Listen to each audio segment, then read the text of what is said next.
Sedang Yerobeam berdiri di atas mezbah itu sambil membakar korban, maka atas perintah Tuhan, datanglah seorang abdi Allah dari Yehuda ke Betel. Lalu atas perintah Tuhan, berserulah orang itu terhadap mezbah itu, katanya, Hai mezbah! Hai mezbah! Beginilah firman Tuhan, bahwasanya seorang anak akan lahir pada keluarga Daud. Yosia namanya. Ia akan menyembelih di atasmu imam-imam bukit pengorbanan yang membakar korban di atasmu. Juga tulang-tulang manusia akan dibakar di atasmu. Pada waktu itu juga ia memberitahukan suatu tanda ajaib. Katanya, Inilah tanda ajaib, bahwa Tuhan telah berfirman, bahwasanya mezbah itu akan pecah, sehingga tercurah abu yang di atasnya.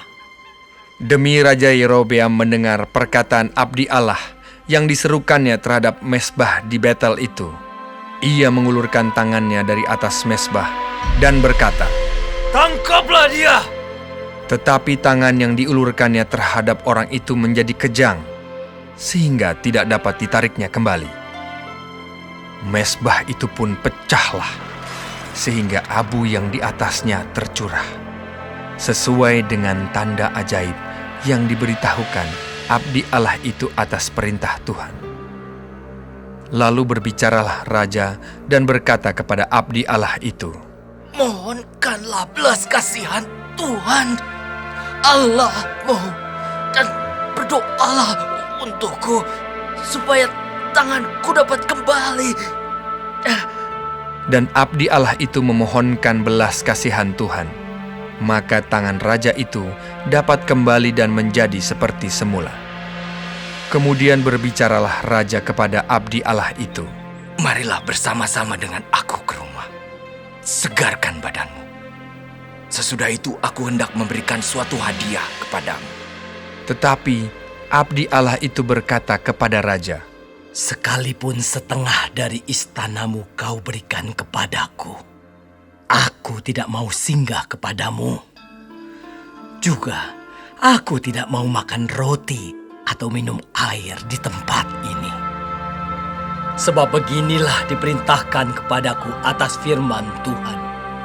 Jangan makan roti atau minum air, dan jangan kembali melalui jalan yang telah kau tempuh itu. lalu pergilah ia melalui jalan lain dan tidak kembali melalui jalan yang telah diambilnya untuk datang ke Betel. Di Betel diam seorang nabi tua. Anak-anaknya datang menceritakan kepadanya segala perbuatan yang dilakukan abdi Allah pada hari itu di Betel. Mereka menceritakan juga kepada ayah mereka perkataan yang dikatakannya kepada raja. Kemudian ayah mereka bertanya, Dari jalan manakah ia pergi? lalu anak-anaknya menunjukkan kepadanya jalan yang diambil abdi Allah yang datang dari Yehuda itu. Ia berkata kepada anak-anaknya, Lanai keledai bagiku.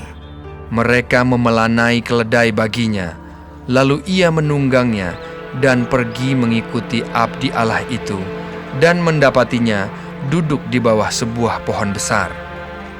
Ia bertanya kepadanya, Engkaukah abdi Allah yang telah datang dari Yehuda? jawabnya, Ya, akulah itu. katanya kepadanya. Marilah bersama-sama aku ke rumah untuk makan roti. Tetapi jawabnya, Aku tidak dapat kembali bersama-sama engkau dan singgah kepadamu. Aku tidak dapat makan roti atau minum air bersama-sama engkau di tempat ini. Sebab telah diperintahkan kepadaku atas firman Tuhan, jangan makan roti atau minum air di sana. Jangan berjalan pulang melalui jalan yang telah kau ambil itu. lalu jawabnya kepadanya, Aku pun seorang nabi juga seperti engkau. Dan atas perintah Tuhan, seorang malaikat telah berkata kepadaku bahwa dia pulang bersama-sama engkau ke rumahmu supaya ia makan roti dan minum air. tetapi ia berbohong kepadanya. Kemudian orang itu kembali bersama-sama dia, lalu makan roti dan minum air di rumahnya. Sedang mereka duduk menghadapi meja, datanglah firman Tuhan kepada nabi yang telah membawa dia pulang. Ia berseru kepada abdi Allah yang telah datang dari Yehuda.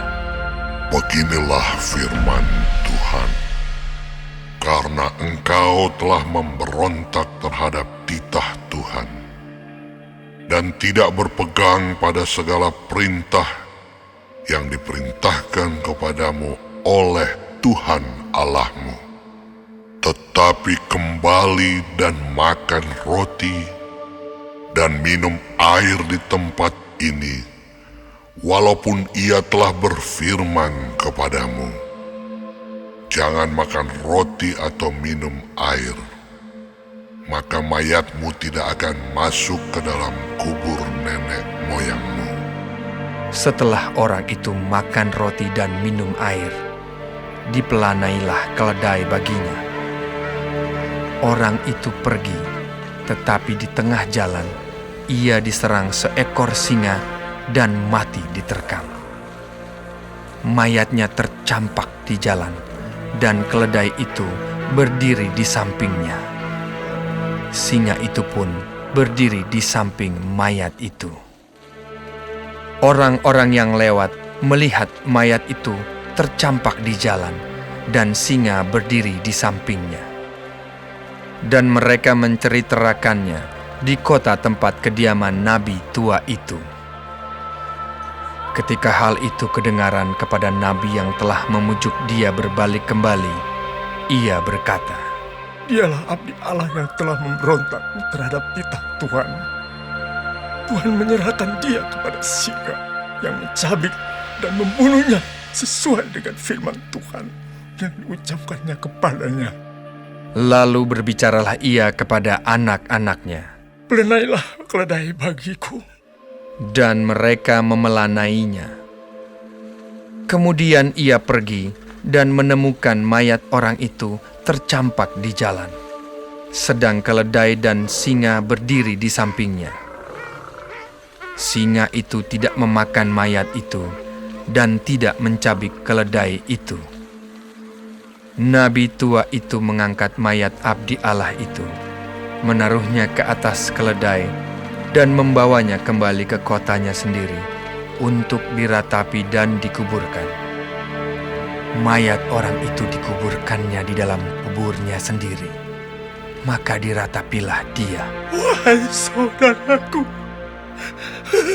Setelah ia menguburkannya, ia berkata kepada anak-anaknya, kalau aku mati, kuburkanlah aku dalam kubur ini bersama dengan abdi Allah itu, dan taruhlah tulang-tulangku di sisi tulang-tulangnya. Sebab perkataan yang atas perintah Tuhan telah diserukannya terhadap mezbah yang di Betel itu, dan terhadap segala kuil di bukit-bukit pengorbanan yang di kota-kota Samaria akan betul-betul terjadi. Sesudah peristiwa ini pun, Yerobeam tidak berbalik dari kelakuannya yang jahat itu, tetapi mengangkat pula imam-imam dari kalangan rakyat untuk bukit-bukit pengorbanan. Siapa yang mau saja, ditahbiskannya menjadi imam untuk bukit-bukit pengorbanan. Dan tindakan itu menjadi dosa bagi keluarga Yerobeam, sehingga mereka dilenyapkan dan dipunahkan dari muka bumi.